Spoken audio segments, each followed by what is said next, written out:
দিল্লিতে নিগৃহীত অমিত মিত্র, বেকায়দায় সিপিএম, তৃণমূলের কাঠগড়ায় এসএফআইয়ের সর্বভারতীয় সাধারণ সম্পাদক ঋতব্রত বন্দ্যোপাধ্যায়। ঘটনার সময় উপস্থিত ছিলেন তিনি।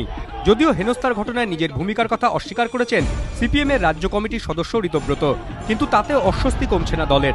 বরং রাজ্য কমিটির এক সদস্যের নামে রাজ্যের অর্থমন্ত্রীর হেনস্থার ঘটনায় জড়িয়ে যাওয়ায় চরম অস্বস্তিতে পড়েছেন আলিমুদ্দিন কর্তারা। কিন্তু রাজ্য সিপিএমের একটি অংশের দাবি, অমিত মিত্রর হেনস্থার ঘটনায় কার্যত ফেঁসে গিয়েছেন ঋতব্রত। দায় সিপিএমের দিল্লি রাজ্য কমিটির। ওই অংশটির দাবি, দিল্লি রাজ্য কমিটির তরফে কর্মসূচিতে অংশ নেওয়ার জন্য ঋতব্রত বন্দ্যোপাধ্যায়দের আমন্ত্রণ জানানো হয়। সেই মতো মঙ্গলবার সকালে দিল্লি পৌঁছন ঋতব্রত, কিন্তু ঘটনাস্থলে গিয়ে দেখেন এসএফআইয়ের তেমন কেউ উপস্থিত হননি।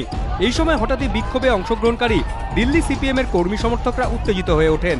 বিক্ষোভে সিপিএমের দিল্লি কমিটির সম্পাদক পুষ্পিন্দর গ্রেওয়ালও উপস্থিত ছিলেন, যিনি আবার সিপিএমের কেন্দ্রীয় কমিটির সদস্য প্রকাশ কারাতের ঘনিষ্ঠ বলে পরিচিত। সুদীপ্তর মৃত্যুর প্রতিবাদে দিন কয়েক আগে বঙ্গভবনের সামনে বিক্ষোভের সময় উপস্থিত ছিলেন পুষ্পিন্দর এবং যোগিন্দার।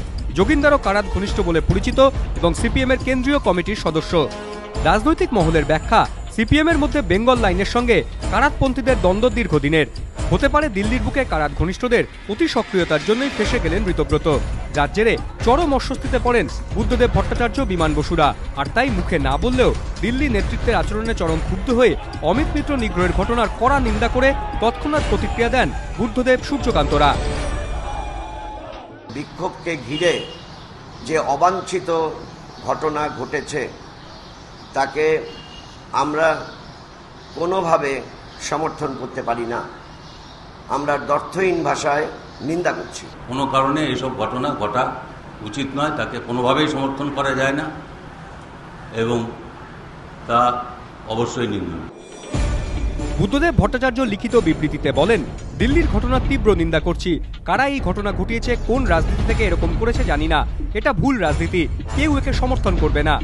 যদিও রাজনৈতিক মহলের অপর একটি অংশ ঋতব্রতদের ক্লিনচিট দিতে রাজি নয়। তাদের বক্তব্য, পরিস্থিতি হাতের বাইরে চলে যাচ্ছে দেখো কেন নিয়ন্ত্রণ করার চেষ্টা করলেন না এসএফআই এর সর্বভারতীয় সাধারণ সম্পাদক? কেন দলীয় কর্মী সমর্থকদের শান্ত করতে দেখা গেল না তাকে? তাহলে নেতৃত্ব স্থানীয় হয়ে তিনি বা দায় এড়ান কি করে? এদিকে অমিত মিত্র নিগ্রহের ঘটনায় দিল্লি পুলিশ এখনো কাউকে গ্রেফতার না করায় নানা মহলে প্রশ্ন উঠছে। এবিপি আনন্দ।